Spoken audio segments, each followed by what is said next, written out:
In episode 24, Masta and Mashie decide to split on the MPOW, and Masta has a golf story for the ages. Meh, maybe not quite so much.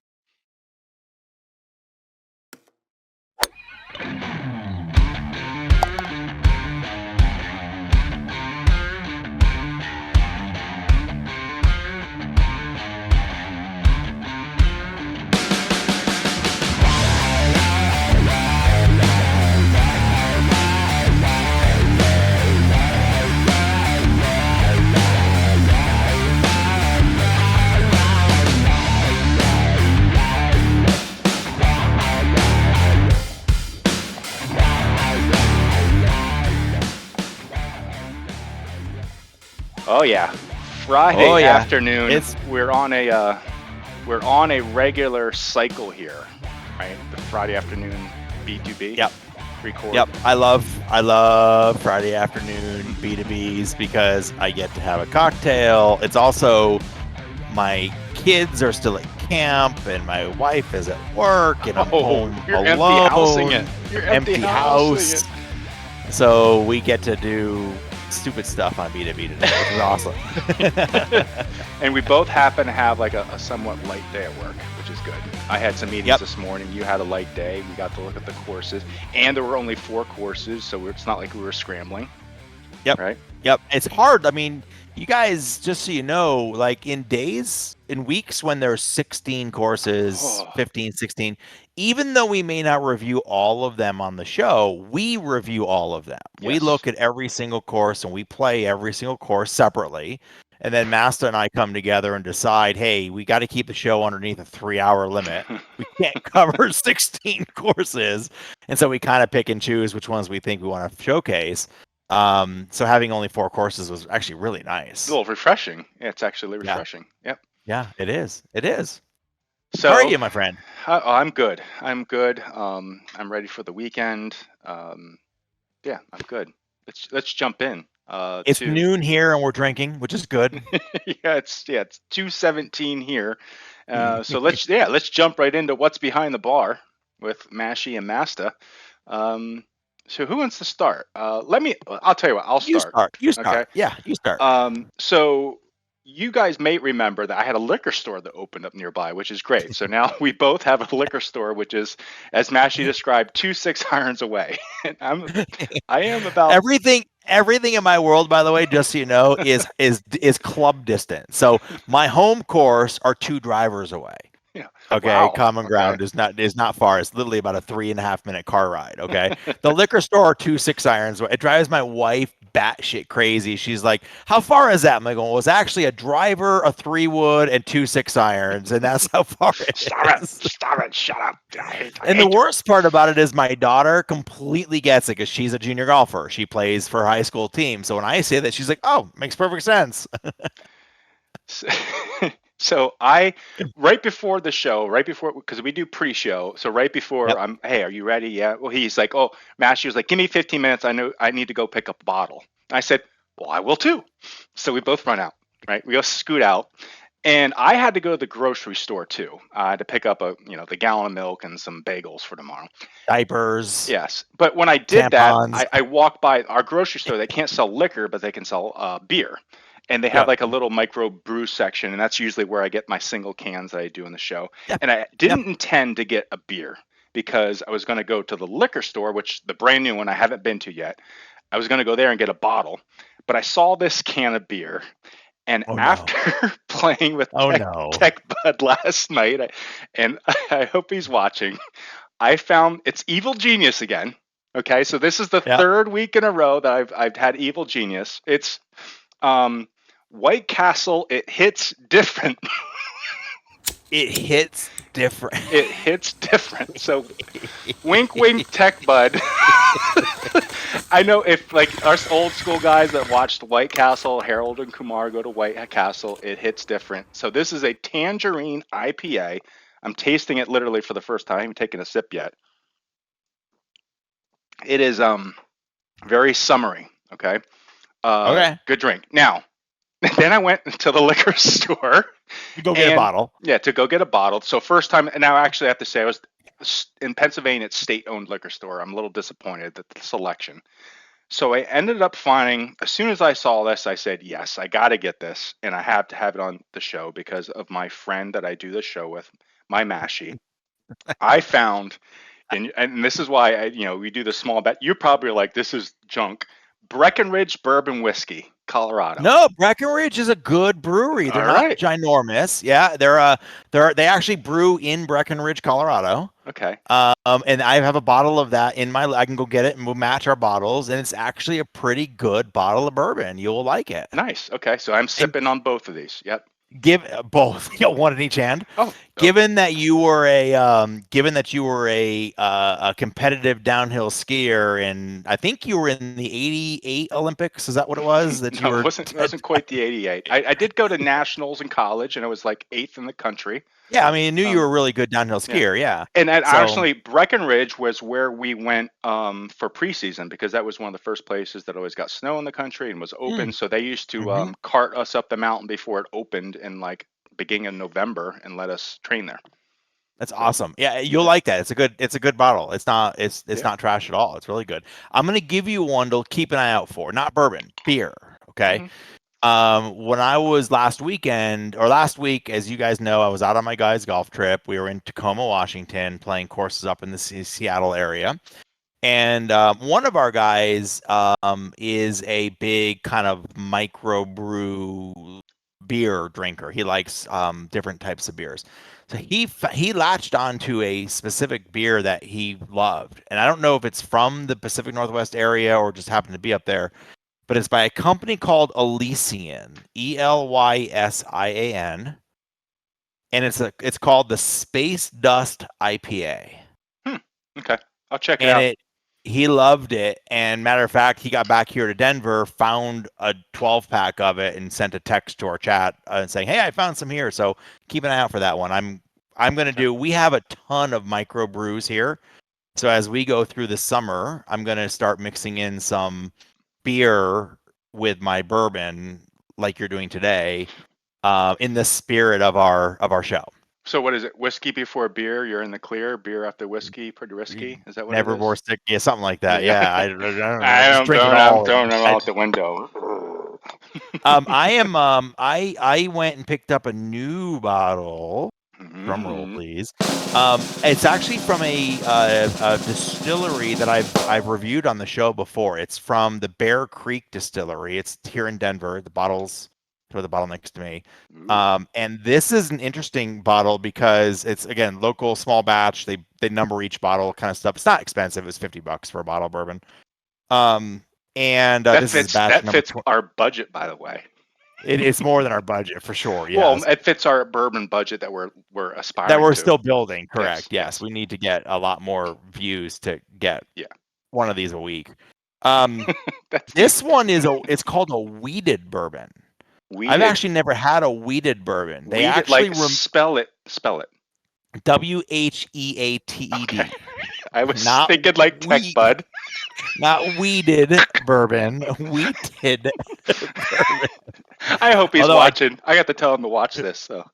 Although I do live in Colorado, so I would not be surprised if there is some weeded bourbon around here somewhere. I need to but in this one, which I find interesting, they actually remove the dark rye from the mash bill and they replace it with wheat. And it's a different flavor than a standard bourbon without the rye in there.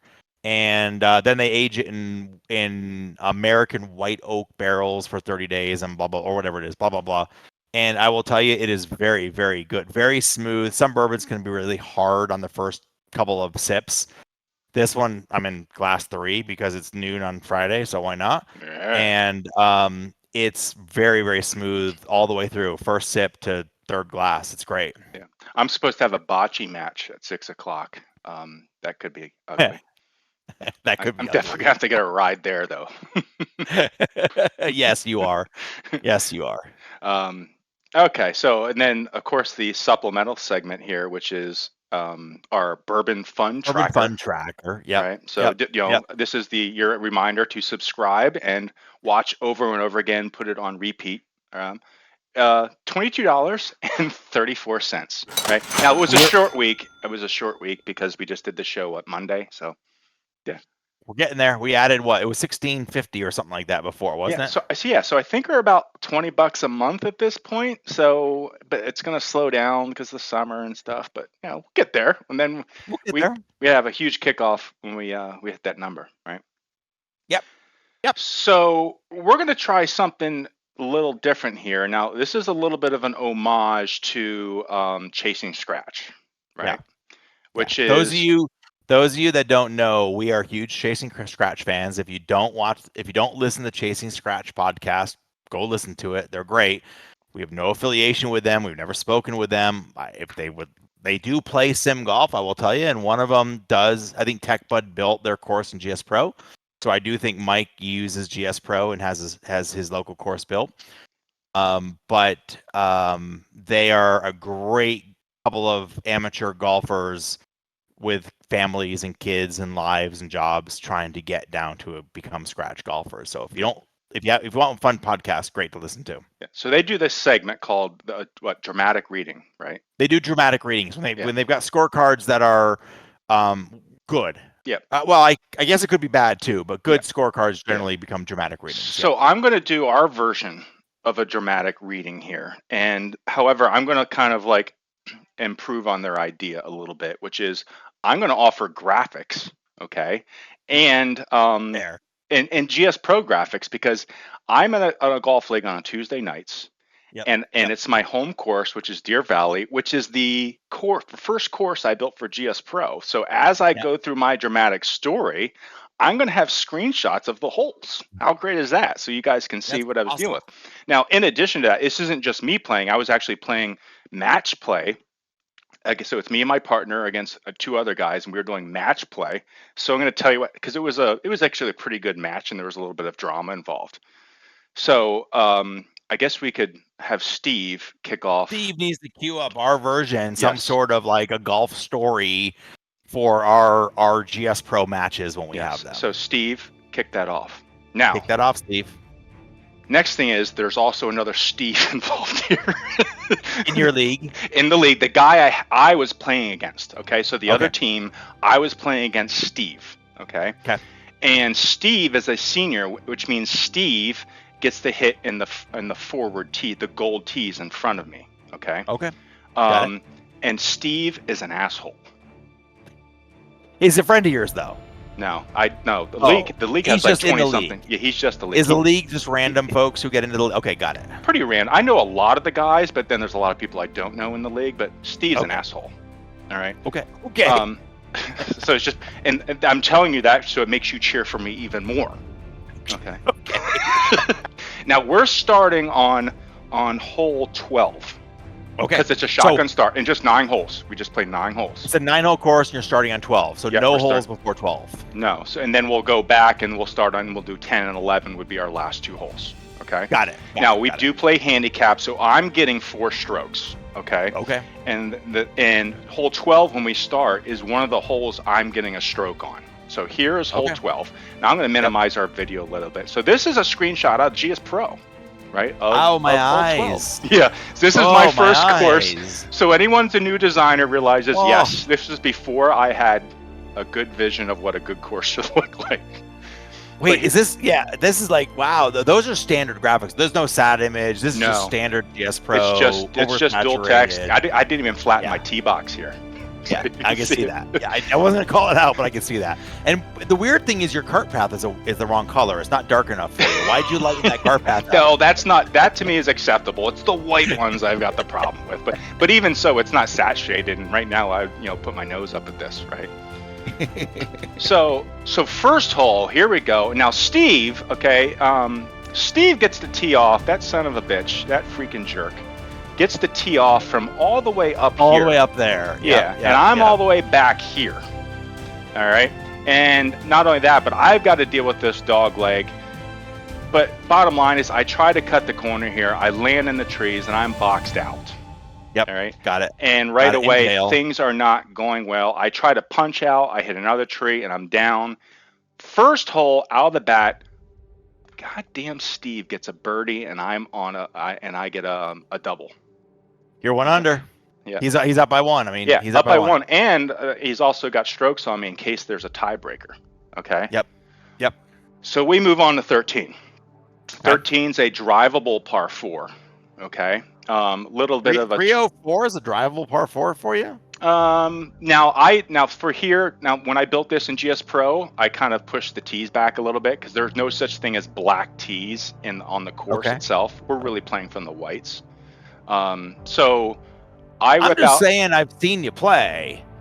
304 is a pretty aggressive drive. No, but it wasn't 3-4 in real life. This is probably more like 270. Oh, got it. I see what you're saying. In real life, it's drivable. With GS Pro, you backed up. Yes. Got it. Yes. Got it. Okay. And GS Pro, I made this course a little bit longer by stretching the tees back. Yeah. So I whip out my 3 high, and this is what sucks against playing against Steve, is that because he's hitting from the forward tees, he always goes after me, right? Yep. You're always first. Yeah, I'm always first. And so I hit off and I crank one and I pull it way left and I almost hit the guys on this tee box over here. I land over here, and of course Steve lands in the middle of the fairway. Yep. Son of a bitch, you know. He's probably inside 100 yards. Not even, but he's an older guy. He doesn't hit it far, but he just puts it out in the middle of the fairway. Son of a bitch, you know. Yep. I do find my ball though. I chip onto the green. His second shot is on the green. We 2-putt. We tie that hole. I'm not getting a stroke, so he's still up 1. So he's up 1. He's up 1. So I survived that one. I averted disaster. Okay. Luckily, the guys over here, they said when I went over there, they said, "Oh yeah, your ball's over there." You know, because I did yell 4, and they were grateful for that. They were grateful for that. Yeah, exactly. Yes. Yeah. Had you not done that, they would have actually stepped on your ball and put it in the ground. And Yes. Yep. I yell 4 like it's going out of style. Anyway. We got hit into it on our guys' golf trip. I don't remember what course it was. I do, but I don't want to say it. And we were pretty unhappy with that, and so we rode over the ball about 17 times with the cart. Yeah. Just to put it as deep into the ground as we could. I'd stick it up my butt too. Oh. Sorry, did I say that out loud? No. Okay. No. You can't take that back. It's on video. Okay. So. All right. 14. Down 1. All right. Yeah. So now we get the 4, and of course I have to tee off first because I'm hitting back and he's hitting the forward tees. I top it and it goes maybe 30 yards towards the end. I land like here. Okay. Got it. He hits and lands on the far side of the green up in here. Now the pin placement's not right on this side. The pin is more down here. Now this is a bad place to be. Now my partner is a really good golfer. He's actually the commissioner of the league. So he got the worst golfer with the commissioner. And he says immediately after I hit this shot, he goes, "You're in better shape than he is." He said that's a horrible place to be. And I'm like, really? Whatever. It's all going to run down away from the pin. Yep. So my second shot is actually not even on the green. It's like to the right, but I'm close to the pin. I chip up above the pin. Okay, not a good place to be.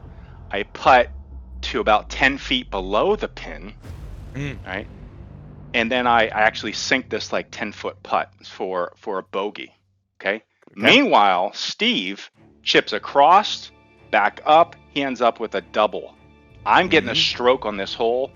We're even now. We're even.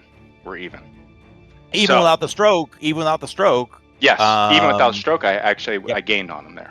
So I'm back in business. You know, back in. I finally caught a break. So par 5, 15. Again, I got to tee off first, and goddamn Steve is all the way up here. Okay. Well, let me show you. He's all the way up here. So I tee off, and this is my nemesis hole, because I tend to always push things right with my driver, and mine goes out and gets hung up in these trees. Okay. Now I know this says 282, but again, I'd lengthened this hole by pushing the tee boxes back. I hit in the trees. I'm like, shit, I'm in trouble. What's Steve do? Well, Steve puts one in the middle of the fairway. Middle of the fairway. Yep. I get up there though. It got spit out into the fairway. Oh, nice. Lucky break. What the chase and scratch guys? Yeah. Well, they call that like a stroke gained or something like that. What do they? Yeah, something like that. I don't remember. Yeah. Now I'm about 180 out. get out I think I got out a 7-iron, maybe. That's right, Club. Yep. And I hit the green. However, things are rock hard. I roll off the back, but not too bad. Meanwhile, Steve can't hit that far. And I end up on this hole, we end up pushing again. Okay. So you're even. You're even. We're even again. Moving on to 16. Now 16 is really another. This is a drivable part. And you say, oh, 264. Actually, 264. No, 264 is drivable. No. 264 is drivable. But we're actually closer. We were more like in the middle of this tee box instead of back. So it was more like 240. Okay. Mashie, it was the shot of the day for me. I get out my 3-wood and I rip that thing and I split the trees up here. Yeah. And looks great. And now, of course, Steve gets to go second after me, and he has to lay up in the fairway down here. Yeah. We drive up. I'm 15 feet from the pin. Nice. Yes. 15 feet. Not only that, but this is what we call the gift card hole. Closest person in 2 shots gets a $25 gift card to the pro shop. Oh. I putt within 6 inches. Birdie. 6-inch birdie putt. Nothing like a tap-in birdie on a par 4. That's so great. now nicely done. I'm up 1, right? Yeah. Because he pars it. So I wasn't getting a stroke here. I straight up beat him on that one. And now I think I got Steve a little nervous. Okay. So here's this first. So moving on. So 17, this is another drivable par 4. This tee box I completely made up. We're actually hitting from up here. Okay, got it. Yeah. So you're probably, what are you, 280 to the pin? Not 280 even. To the green? I would say more like, okay. More like 250 to the pin. Got it. So I go up, get my hybrid, and I crank one right down the middle. Just a beautiful shot. And I think Steve's getting nervous now, because now he gets up, and this is the first time I see Steve not hit one in the fairway. He pulls it left, and he's in a little bit of trouble. Ooh. Yeah. Ooh, with you up 1, that's good. I like that. Yes. So he's in a little bit of trouble. Now, so I am like essentially chipping up from the fairway right here. The pin's on the other side. But Steve has a miraculous shot from where he's at and places one about 10 feet from the pin. What do? I duff it and don't even make it to the green. So I am in trouble now at this point. We had a little glitch there. We're back. So I'm up 1. I was close to the green. He hits it right onto the green. He's in trouble. Oh, I thought he's in trouble. But his next shot is miraculous, and he puts it 10 feet from the pin. Oh. I hit my next shot fat. Don't even make it on the green. Oh. Next shot goes on. Bottom line is I get a bogey, he gets par, and now we're even again. You're even again. You're even through 17. Yep. So you're through 6 holes with 3 to go, and you're even. Yes. Yep. Yes. Moving on to 18. 18? 18 is a very straightforward par 4, not quite drivable though. Okay. Can I just say that is a damn good-looking course in GS Pro. Hey, I built the clubhouse, everything. It's very accurate. I just got to change the colors. I tell you what, look at the cart path on the right. It's not even flat. Like it's rolling. I think hit that hump too fast. I did not have RAM when I built this. I didn't know what RAM was. It's awesome. You know what? Don't ever update this course. I'm not going to. The only reason I did this course was I wanted to do Parkside, the one I revived. Yeah. And this was kind of like, hey, I'll just do this one, and learn how, and then So this is. I'm never updating Common Ground. I'm leaving it like it is, just so I can go back and look and realize how much I sucked back then. Totally. Yes, absolutely. Yep. Okay, 18. You're even. You're on to 18. You got 3 holes to play. Yeah, we got 3 holes to play. I drive on this, and because there's a lot of room out there, and I yank it left. I go over this green here, and I land like over by this red hazard over here. But you find it. We go over there, and luckily we're all nice guys. And honestly, when I said Steve's an asshole, he's not. I just want to make people cheer against him and like me. He's nice. He's actually a really nice guy. He's a really nice guy. They are helping me look for we find the ball, but it is in like some pine straw crap, right? It's horrible. Yep. And meanwhile, he puts one right down the freaking middle.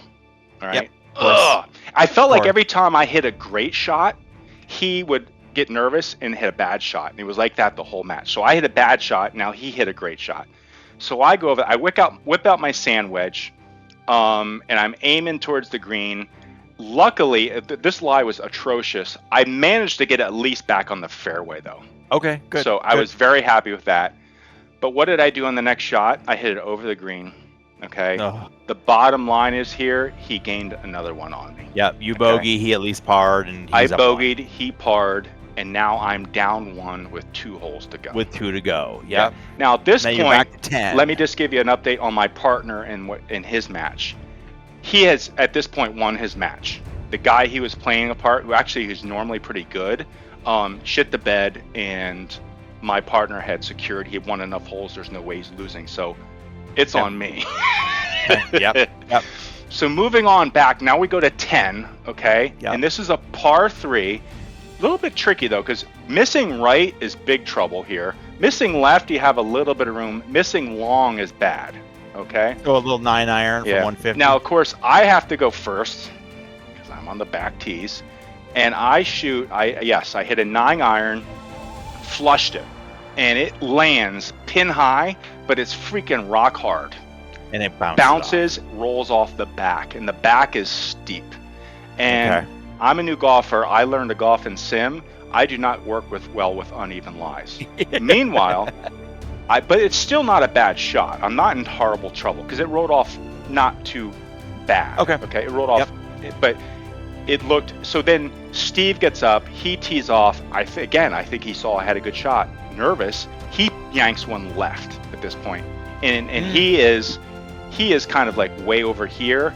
I'm back off the backside of the tee. Yeah, but he's pin high, but left of the cart path. But I'm short-sided, and this rolls away. Okay. Yep. That's okay. Land it on the top with a high loft and let it run down. So I get up there, and so he hits his next shot. He kind of duffs it. He's not on the green yet. Man, Mashie, I got up, hit my lob, and I'm about 5 feet from the pin. Just like I said, your lob less than halfway, let it roll down. And right on top of this, I'm getting a stroke on this hole. Okay? You're even now. We're even. 10. And now we move on to the last hole, and my partner's, he's looking at the scorecard, and he's like, oh my God. He goes, this is so close between our strokes and you. Obviously, if I win this hole, we win outright. But if we tie, it goes to tiebreaker, and it's going to be close. It's going to be really tight. So this hole is really interesting, and this is another one of my nemesis holes. And the overhead doesn't really do it justice. So we're actually teeing off from like where my mouse is right here. Yep. Got it. And I'm lucky here because the gold tees, they don't get much of, they don't move up on the gold tees. Not here. much. He's still back. Okay, he's still back pretty far. So my problem with this is like I hit driver decently far. I can hit driver 260, 270, 280. But that actually it's like a tight landing. I got OB on the right. This is actually an inner OB on the left. So I decided, you know something? My hybrid is working well today. Just let me get my hybrid out and just lay up here around 222, which will lead me for my second shot, but it's going to be blind, right? Listen, it's a 3-shot hole. You can't get there in 2 anyway, so that's a smart play. Yeah. So let me go back here. So this is the view of my shot, and you can see the cart path goes out here. I'm looking to go right over here. Okay, look at that flat tee box. That is so nicely leveled. It's great. This is like a course review, right? Oh my God! I can't believe. And you know what the worst part is? You at some point were like, "This is the shit. This looks so damn good. I'm releasing it. I'm submitting it. I'm just like, yeah, this is the best shit anyone I've ever seen." Cook looked at this before it got released because that's what he, you know what I mean, and went, "Oh my God!" No, okay. He did say it was one of his best first builds, builds. Yes. Okay. So I mean, and that's what I tell other people now. I was like, I understand it's your first build, so this is a very good first build. And at the time, this is like 2 years ago, right? Yep. So I get out my 3 hybrid Mashie. I freaking put this thing on a rope.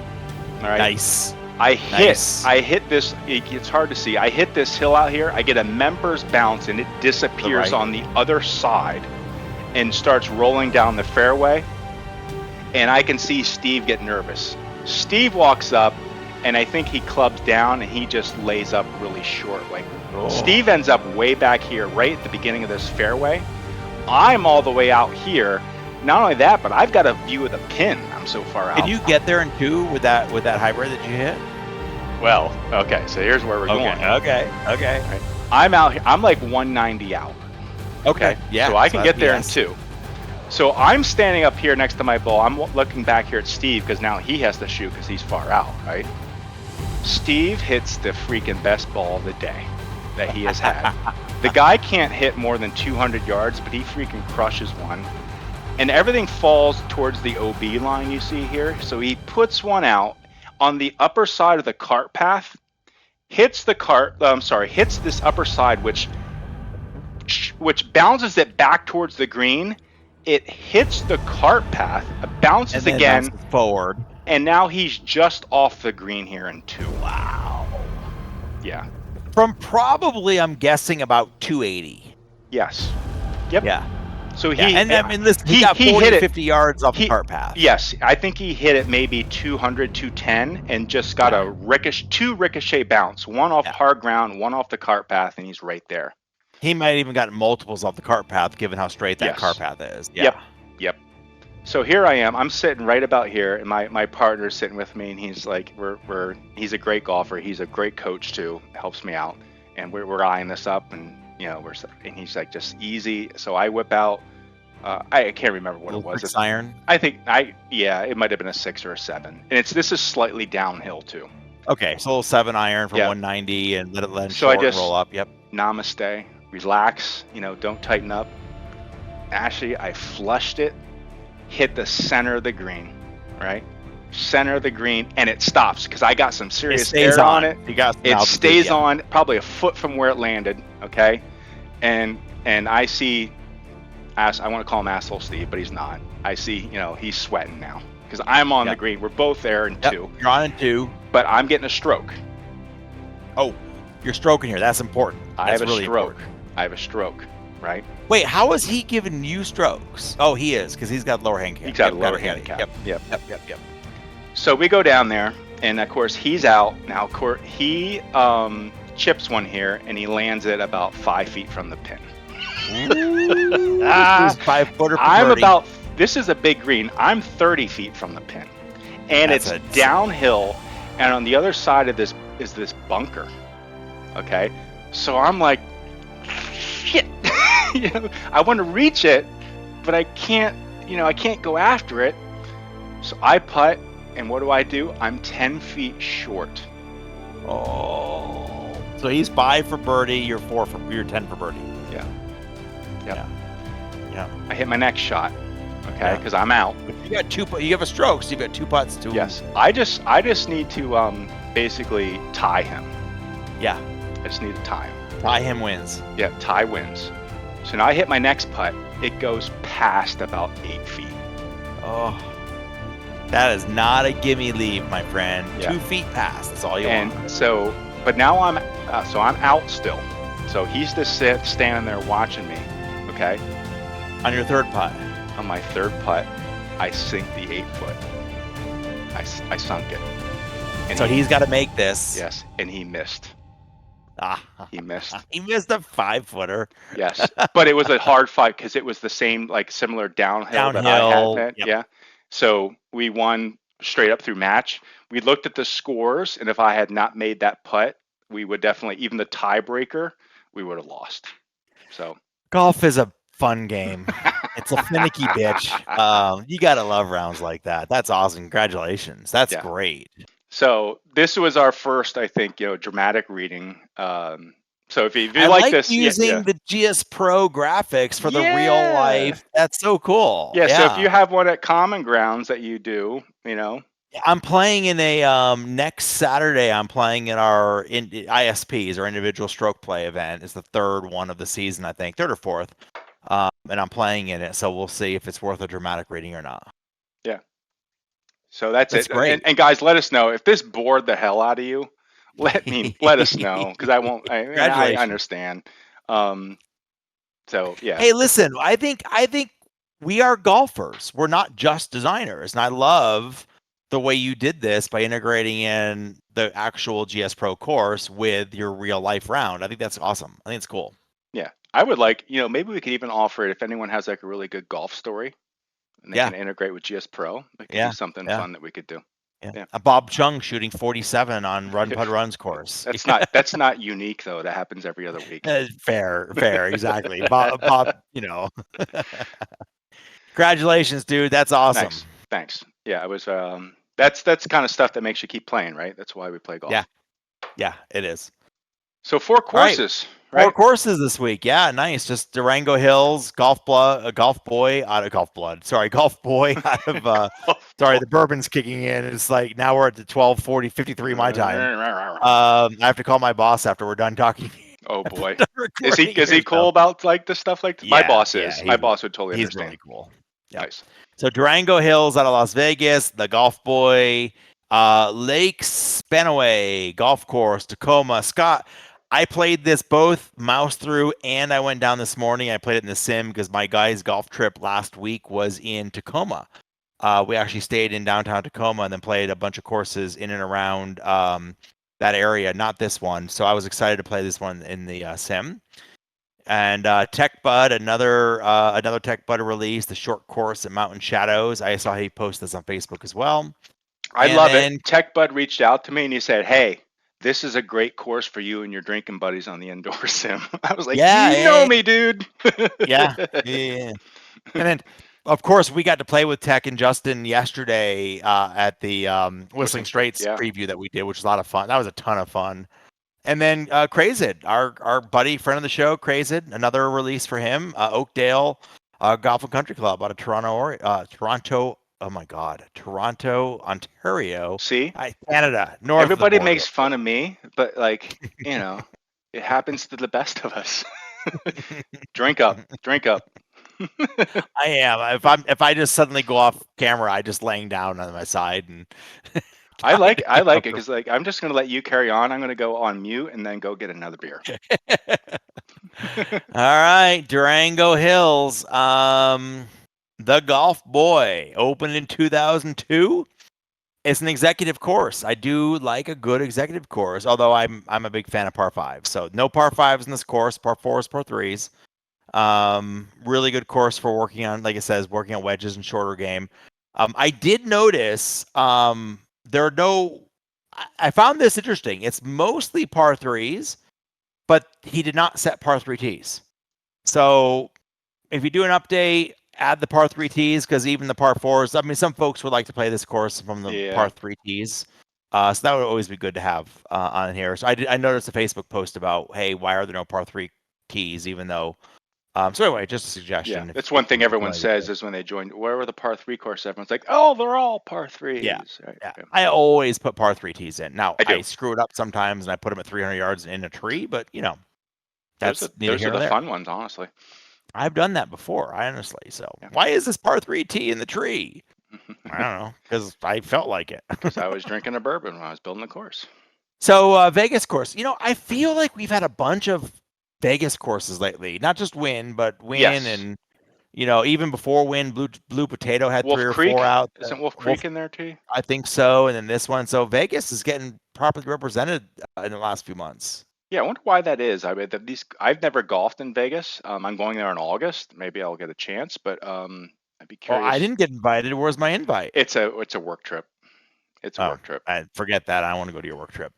So, listen. I want to like the course. I do.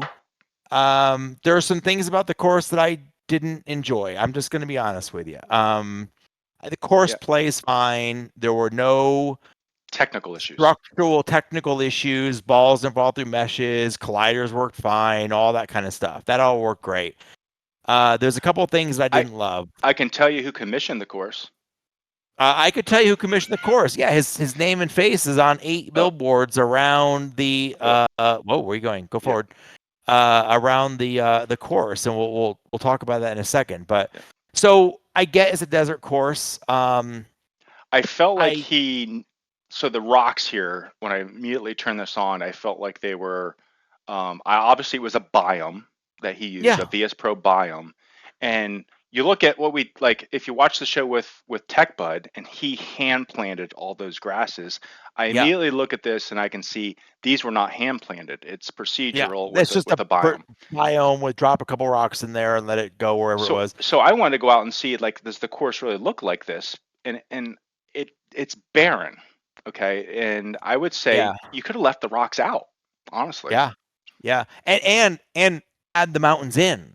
Like, I think it's super critical, especially on as someone who does mountain courses. Like, that is, of all of my, I think 90+% of my courses are mountain courses. Off the first tee, you got to get the mountains right, because local folks are going to look at this and be like, where are the mountains? And you got Nature Manufacturer mountains there. You got them the wrong color. They should be more mountainy. And I think I know what he did there was, so look at the sand color here and look at the mountain color. They match. Yeah, he just used the same color. Yeah, and I think that's the natural tendency. Whereas go here, they're different. Yeah. All right. Yeah. So don't be afraid to get away from that base color.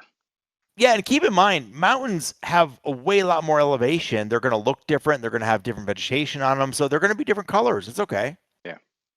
Yeah, there are. I think you could use a different NM shade or a different Nature Manufacturer asset to do this. Or just use the default Nature Manufacturer shaders that come on those mountains, and then you can lighten them or darken them. Yeah. So this was the example of, like, we were talking about the rocks, some grasses. It looks okay. It looks fine. It doesn't really look, I mean, I just think it looks a little random and haphazard.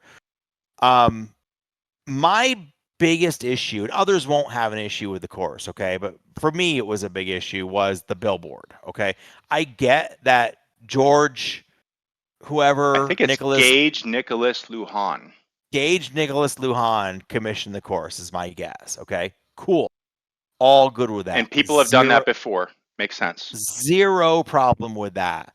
I personally didn't love seeing this billboard. There's 8 of them around the course on almost every shot that I had.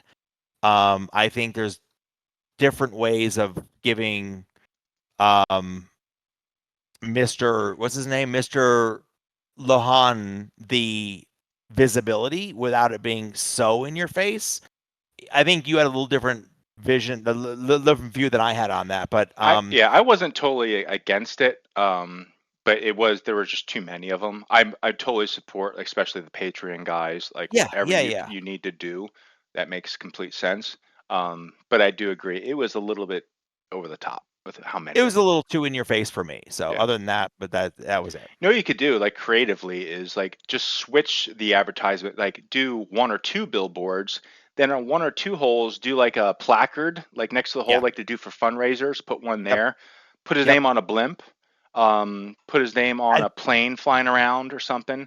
Put the billboard up by the clubhouse so that when you're coming up 18, you can see the billboard. I think that makes a lot of sense. Yeah, for sure. Yeah, just do it. Just do it so it's not so monotonous. And Yep.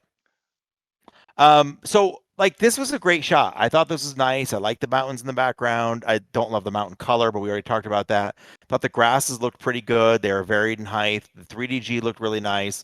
I did see and notice this was I can't remember if it was a tee shot or green shot, but I did notice that I was looking at the reflection in the water, and it was kind of weird. Like, I didn't see the tree. I saw one tree, and then I saw this hill in the background. I was trying to figure out what is causing that reflection. And so I zoomed in, I flew over there to look at that, and then you can see where the water base was lowered down. I'm in Blender, using the new Blender tools, is my guess. I just lowered it down. Although I don't understand that texture on there, because usually the edge of the water has got in the new Blender tools with the lake adjustments, you can drop the sides. So I think I'm guessing he just dropped the side down, which I do a lot, by the way. I drop the side down, then raise the water to give it a much cleaner look.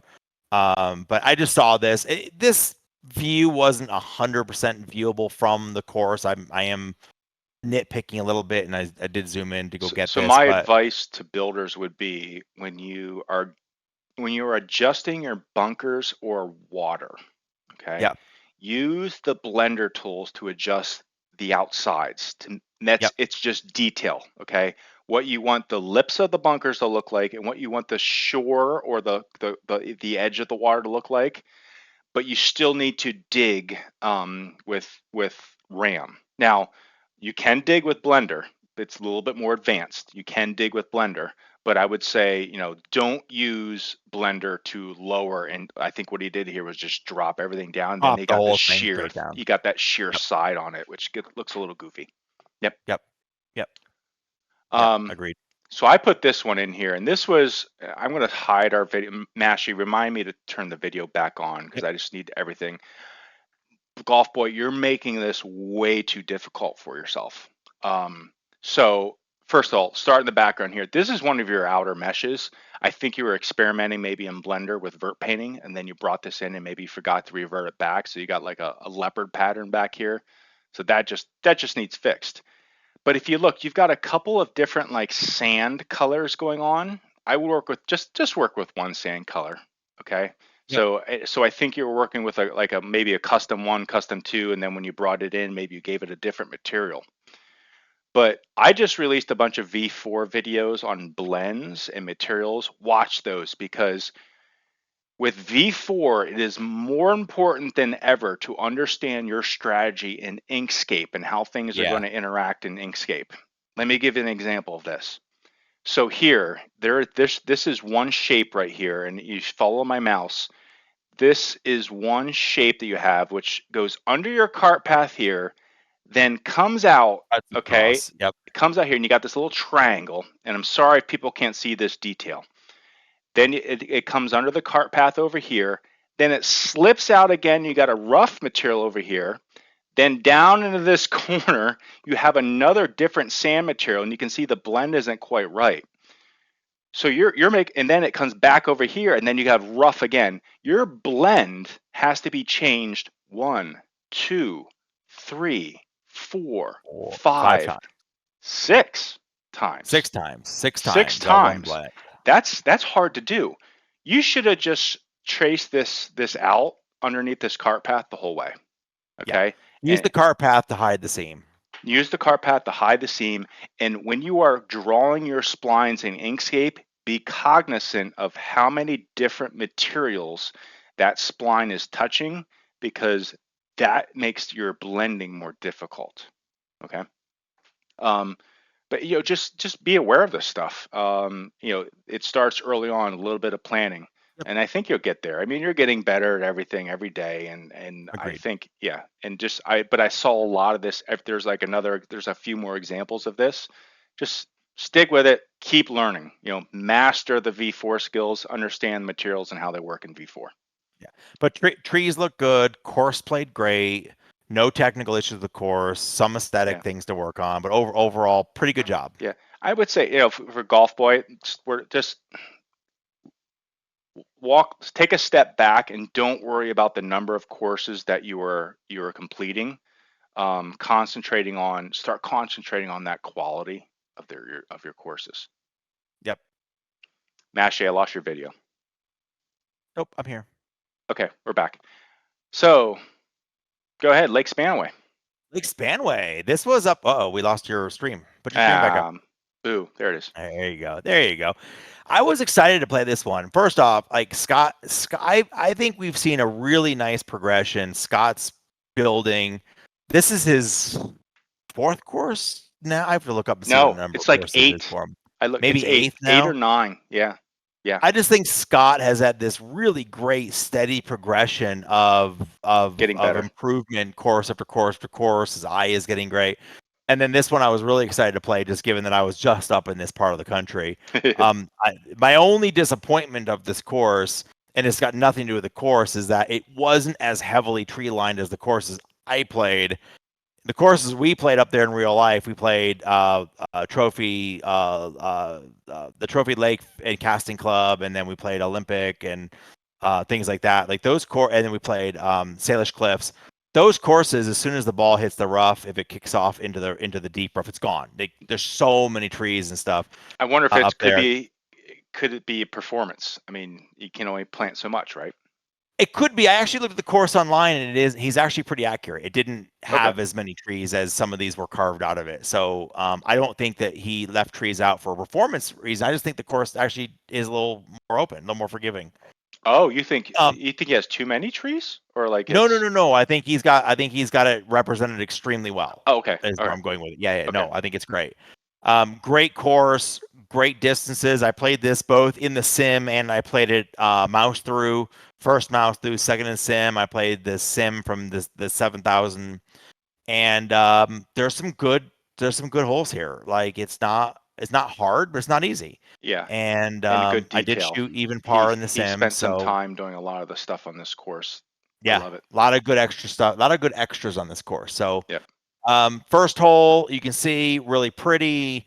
I custom sign, custom tee markers, custom tee box. You know what I like about that sign? It's different and it's bold. He could put one sign out there, not have to put like 4 of them, like on each tee box. Yeah. And you can see it, right? It reminds me of like the municipality sign that they're going to put out there. It's good. Yeah, it's great. It's great. I think overall, the course looked and played well, and the trees were the right trees, and no issues technically. I found 0 issues with colliders or meshes or trees or anything. So let me point out. Let me point out. Well, we're going to get into some other details. So let me point out one thing, and I think Scott, what you did here, and this is really easily fixable. I think you were playing with the V4 tools. There is a setting under the details of your channels in V4. One of them is far normal. Okay, so that's your normal map. And what a normal map does, it controls like how, like it gives things a little bit more texture, a little bit more bumpiness to them. I think you were playing with that, and I think you didn't realize what it did. See how you started seeing some black dots here? A little bit of black dots out there. Yep. I think you were playing with that and you turned it up, not realizing what it did, because you can see that these start out here and it starts turning black. Dial that back down. There's a near normal and there's a far normal. To adjust the near normal, zoom into a spot and look right down on it and adjust the near. Zoom out and adjust the far. And you're going to see that same black spotchiness in a bunch of the screenshots coming up. Yep. Okay, examples of the sign. I thought it was great. Like we talked about bold colors. You can see that from the tee boxes. And it's simple. Really well done. You don't need to get crazy with it. It's simple. It's good. I like it. Love it. And then tee markers. Again, simple, straight. I actually love those tee markers. I think they're great. They are good. It reminds me of just like your classic local golf course, right? Yeah. I love it. That was great. I put this screenshot in to show blends. And I thought you did a really, really good job. You can see from the rough to the semi to the tee box there's 3 textures, 2 blends, and it blends very, very nice. I felt solid. It's solid. It's really well done. I think he understands, like in V4, you have to make sure that if you make any changes to your materials, you have to do the update material button, and then it updates your blends. And he obviously, he got that. So he got that. And I don't know if we have any other screenshots, but I like this fencing here. I think that was something out of Auto Fence. I went to the course, actually looked up some images of the course, and the fence isn't like that. It's a little bit different. But I thought it fit really well, and I thought it was a nice artistic touch, artistic privilege for what he did. Yep. I love the putting the hazard line. That's becoming more and more popular. I'm doing it. I did it on the ranch, I think, and I'm doing it on another course as well. Rusty Dave did it in Revelstoke. So I think that's a great technique, and I love having that. I just to show progression. I think it's great. I don't know if I like this texture though on the bank though. It makes it look like it's a bunker filled with water. It does. That was the other thing too, is I would love to have seen a more muddy or dirt texture on that lake base. Yep. Agreed. And maybe even the water raised up a little bit too, by the way. He could have hidden it with the water. Yep. You put a ton, and you'll see in a few minutes, we took a lot of screenshots. You put a ton of detail into so many small little things in the course. think I would have loved to have seen a little nicer clubhouse. I assume, and you correct us if I'm wrong on this. I assume that you built this using maybe the DPR house builder and your chance on this, but I would love to have seen a little more, some actual shingles or I some windows or I'd be something. It surprised if was he built this with DPR's tool. The reason being is that DPR's tool puts shingles on the roofs and it UV maps and does that all for yeah, it you. does. You're It right. looks Yep. to me like Yep. he did this in Blender and maybe couldn't figure out the UV mapping here and just decided, hey, if I just use this, tiled texture, it's good enough.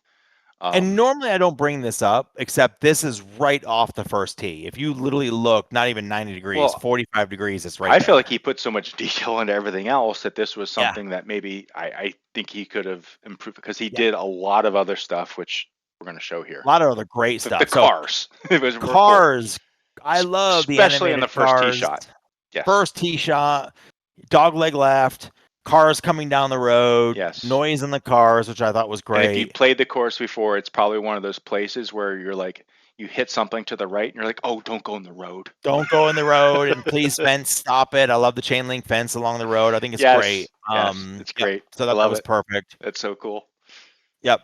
There's a furniture row. I don't know why there's a furniture row in here, but there's the mattress store. There's the waterbed store. Now this screenshot doesn't have a lot of detail, but he didn't need a lot of detail either. It was just good enough as the ambient feel for what he had. Listen, it's off the course, but you can see it on the flyover, and you can say, "Oh, there's a shopping center over there." So I thought, he put that in. I thought it was great. That's the detail that I'd love to see, and it's got to be a fast food joint. Right?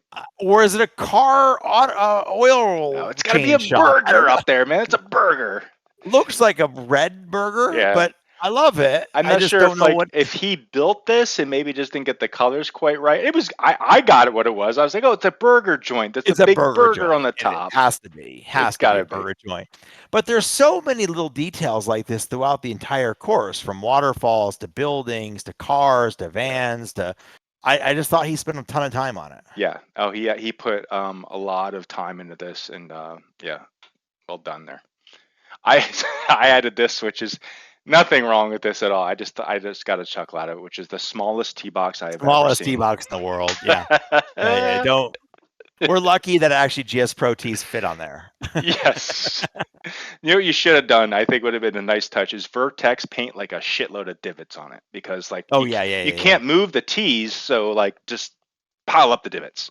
Pile up the divots where there's barely any grass left. Just paint it brown. You can't find a flat spot. So nice job, Scott. Well done. I like it. Yeah, Scott, great job. Courses get better and better every time you release one. Really, and I played this in the sim and loved it. So it was great. It's as we can tell, it's much better than my first course, right? For sure. Mine too. Agreed. Yeah. Tech Bud, man, a lot of Tech Bud between Whistling Straits yesterday and now new launch today. A lot of Tech Bud today. It's great. Yeah. This is a little par 3 course that I saw he posted on Facebook as well. This is a cool little par 3 course. Tech, thanks for reaching out to me and saying, hey, you got to play this with your buddies, because yes, I do.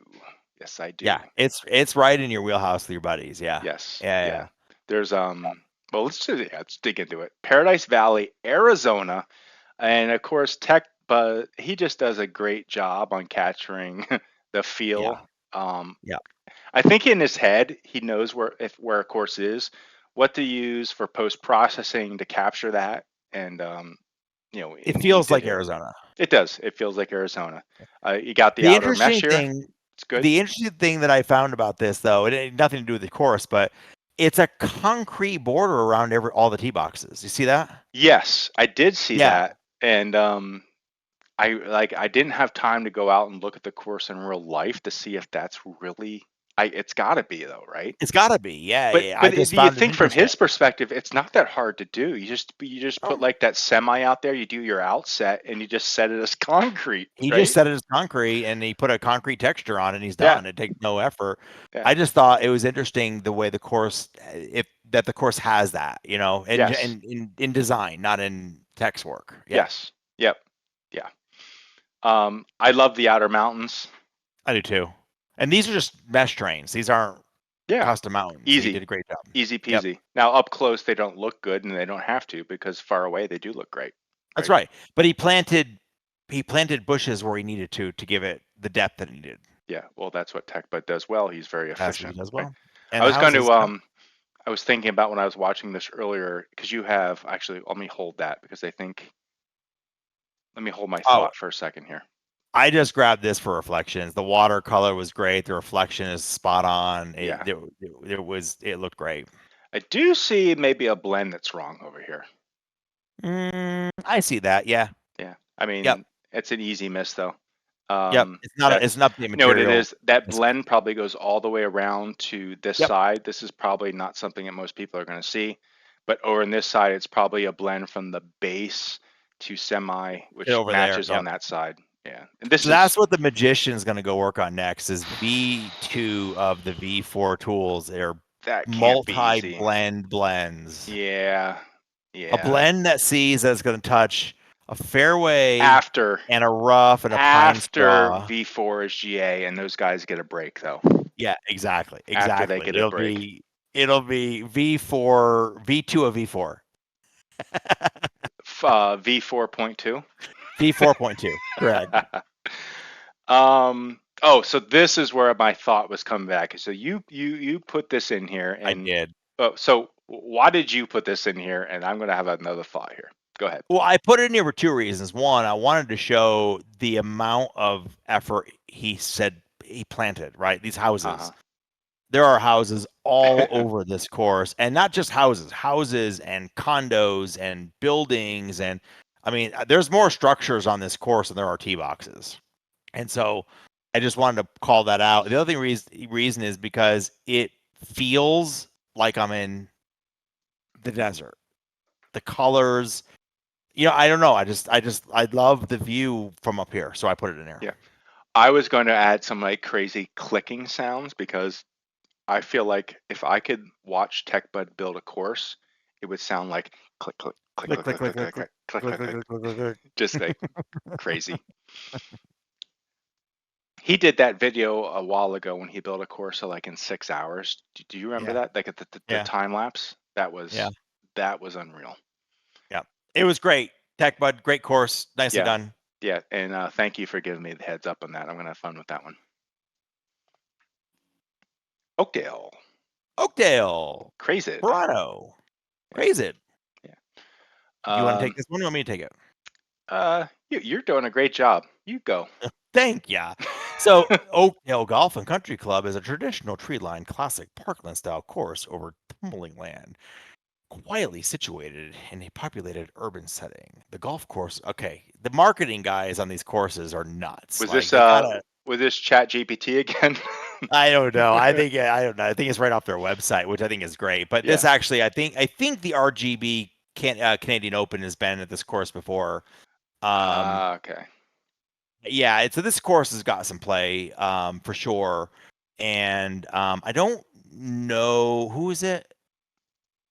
Oh, Stanley Thompson, the Canadian architect, did this course. So it's a good course. It plays really well. It's long. 7,200 from the black is long. The tips guys might like this course from that regard. That's a pretty good long course. Yeah, Bob Chung. Calling Bob Chung. And listen, I still don't, and I know John's explained it to me more than once. I don't understand the magic that makes the stars go on the course difficulty, but this has 3. So it must be hard. It's got 3 stars on it. Yeah. Know what I'm disappointed is that this screenshot that we're saying, which is which is included in the package download, I think we're the only one that uses this. Yeah.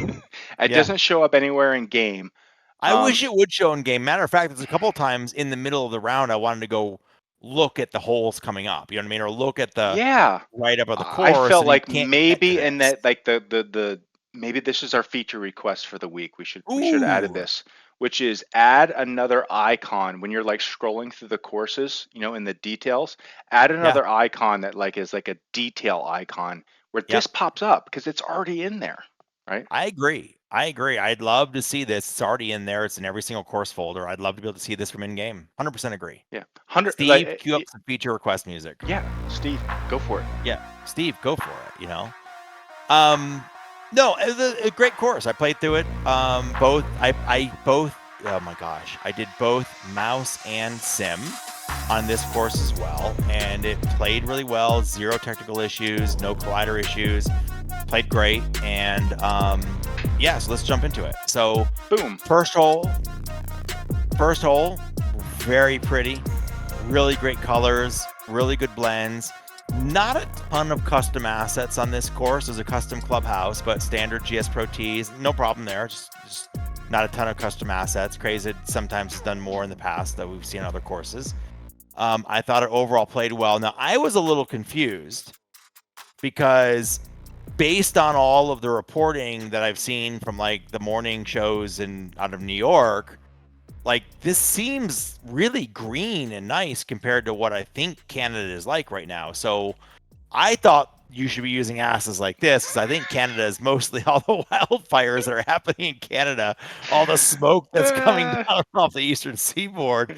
Maybe we should have used. Maybe we used the wrong asset pack. You know what this is? This is Das for Blasen. It's Das for Blatten. That's great. Vertex painting. This is my. I'm going to do this. This is my new thing too. Instead of because I'd like to instead of like the trees. Courses can't be perfect, and people you say that people out there with scissors trimming the glass. So we put like this is I think the new way to I love break this. that up. And I love that texture he used. It looked like roots and stuff around there. And it's so fast to me to do this. Yeah. It's quick. And there's depth. The depth there, you know what I mean? Like the normals on there allow you to have some depth on it, which is great. I think this is my new way to do it. I agree. I'm understanding like how they did this with the OPCD Mosh shader and the height maps. Now that I'm really digging into the V4 videos and the training, this is really cool what they've been able to do with the vert painting in this. Yep. I love it. I think it looked great. I also thought your bunkers were impeccable. I love the texture. I love the 3DG, and I felt like there's a nice shadow on the right, but you can also see the lip on the left. And I thought this just looked really, really good. I didn't like my ball being in the bunker, but that's okay. Yep. Yeah, that was great. Yeah, I'm not sure if he adjusted these from the default, but obviously you got that nice lip there. I like the blending. Yeah, you found the right recipe on this one for sure. Yeah, it looks great. It looks really good. Custom clubhouse. Now we went out and looked online at the real clubhouse to make sure, and sure enough, it looks a lot like this. Yeah, when I first saw this, I was like, it looks like he got lazy here and didn't add some textures here. No, it looks like this. It's like I had someone call me the other day. They said not call me. We talking. They said this is a Beetlejuice house. You ever see Beetlejuice? Yeah. And when after she's done the work on it, and it's all white and it's got that. Exactly. This is a Beetlejuice house. Yep. I'm glad you got the reference. Thank you. Yeah, for sure. I love Beetlejuice. Great movie. What's missing is the hotel behind it. There's a hotel that actually is about 10 stories behind it. That's in pre-show, Mashie and I went out and we said, "Does it really look like this?" And we found there's like a hotel skyrise, so it's kind of sits in the background. Yep, exactly. Yep. So. Great job. This is funny. Nothing with your course. I did find this off of the side. I guess it's a mesh that's just kind of falling off down to the. I think All Arms has a script that actually cleans these up for you. I mean, All Arms does everything. I don't think there's any performance impaction for this. There is. That will like blow up your batch calls. Yep, those large vertical meshes will blow up your batch calls. Now, maybe not this amount. Right, and where I was going with is I saw no performance issues is what I was saying. So I don't know if you feel like you need to go out and fix it right away, but if you're doing an update, you might want to fix this. Yeah, at the end of the day, I'm not sure how much this impacts it. Now, if you had this all around your inner train, around the outside, then yes, I think your batch calls, you just got to be careful with your batch calls because that's a CPU, and then you'll be CPU bound instead of GPU bound. So just be careful. Yep. Agreed. Oh, what happened? There it is. Oh, there we go. Okay. So our GS Pro post that we both found one, right? We had a lot of fun here. We did. So let's just jump into these. So the one that I found was this guy on Facebook who said, "Hey, If anyone has the course folder of anything that was yanked because of the trademark infringements, the TPC courses, hey, would you willing to Dropbox it for me? And by the way, I'm going to pay you. I'll pay you. I'll pay you to keep the please remove at all cost courses. Oh, man. I will pay you to host them for me. So this is like, unfortunately, I feel so bad for the devs at GS Pro who have to play like potentially play whack-a-mole with stuff like this. Because if the people that issued the takedown notice realize that people can circumvent what they're doing, then the GS Pro guys are obligated, okay, to prevent that again. So if someone renames all the courses, you download them and now you're able to play them, and these guys find out about it, okay, now they issue a takedown notice, and it's like, it's whack-a-mole. It's whack-a-mole. Just don't do stuff like this, okay? The courses will be reposted in the form that is legal, okay? And I want to say one thing is like, it sucks, but I understand actually where PGA, TPC, I understand where the old course, I understand where they're all coming from. They are protecting their copy, and if they don't do that, when someone starts making T-shirts, That's right. Later on, it's harder for them to stop things like that. So if they don't protect their IP, if they don't protect their trademarks, then when someone infringes upon it, they can say, well, you don't protect it. Yes. So you don't have to keep GS Pro has had these courses posted for 2 years. You didn't do anything for them. Why can't I make a T-shirt? Correct. And we can make the appropriate changes to make them comply, so we're not infringing on any kind of trademarks. Yep. And still have access to the courses. So be patient.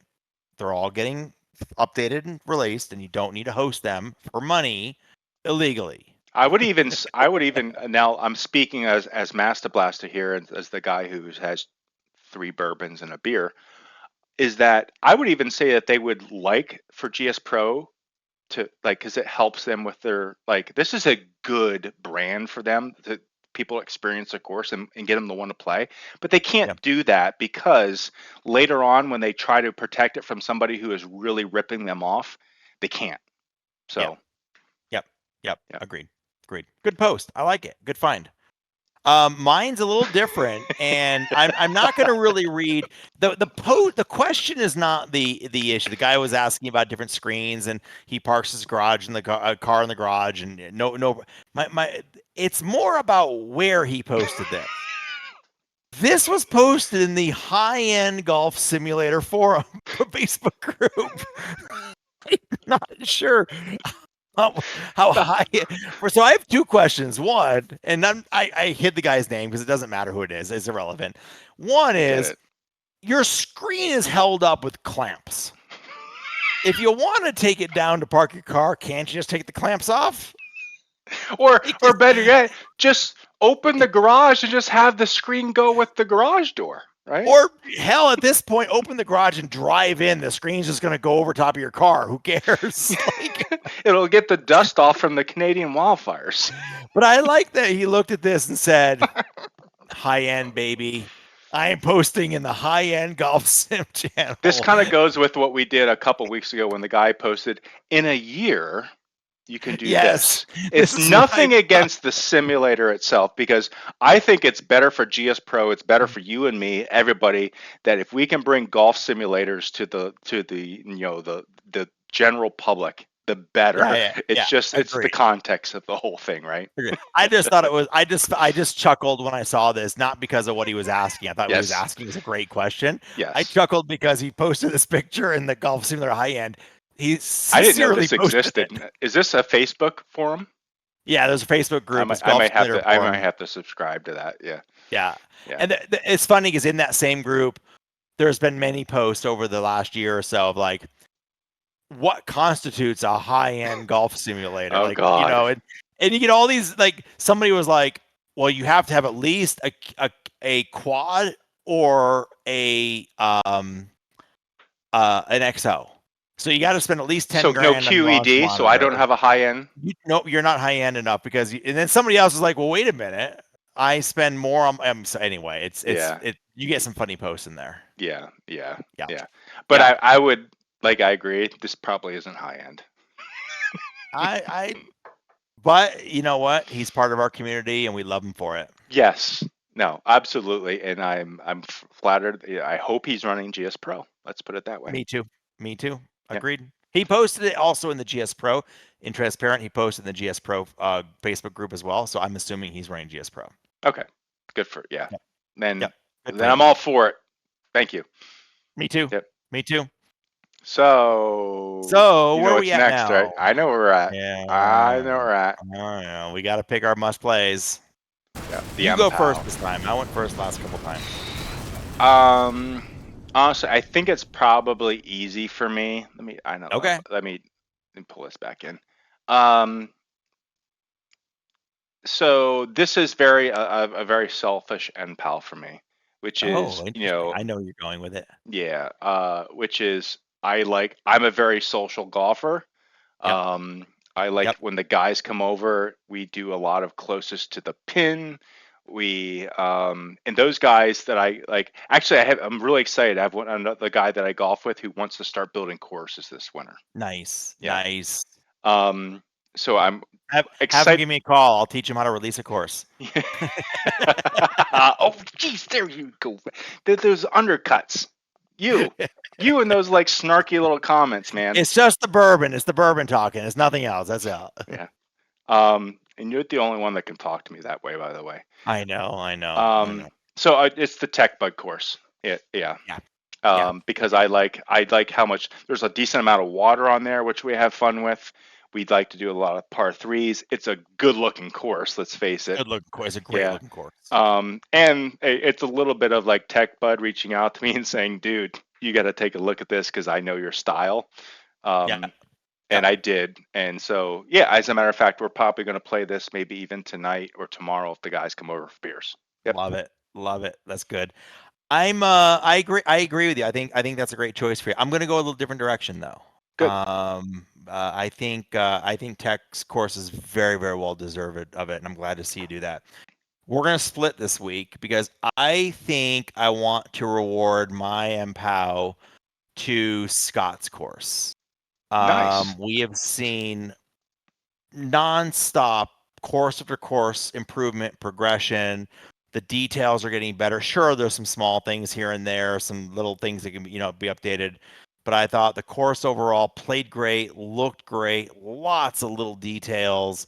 And I think it's important to make sure that as designers continue to progress and get better and better, that they get to a point where they get rewarded for it. And Scott, of this week, you're my pick.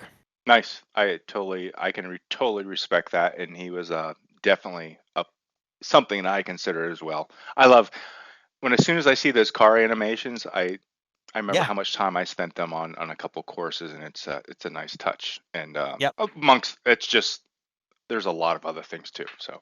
Yep. Agreed. So congrats both Tech and Scott on your MPOWs. Yep. You'll be on the website probably, hopefully, by the time this gets released. So congratulations. Yeah. So that's it for this week, right?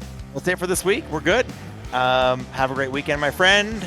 Have a great weekend, everybody out there. And should have a fun update next week. I'm playing a private country club on Sunday. This is you at Bushwood. I can hear it right now. These people have no idea what to expect. Oh, I'm looking forward to this. I want an update on this one next week. It's an old college buddy. I haven't seen him probably 10, 15 years and said, hey, are you playing golf now? I'm like, yep. And he said, let's go. So I'm heading down. Fun. I'm going to see him. So we'll have an update on that next week. It might be embarrassing. Love it. All right. Have a great week, everybody. See you next week. See you, everybody. Thank you. Bye-bye.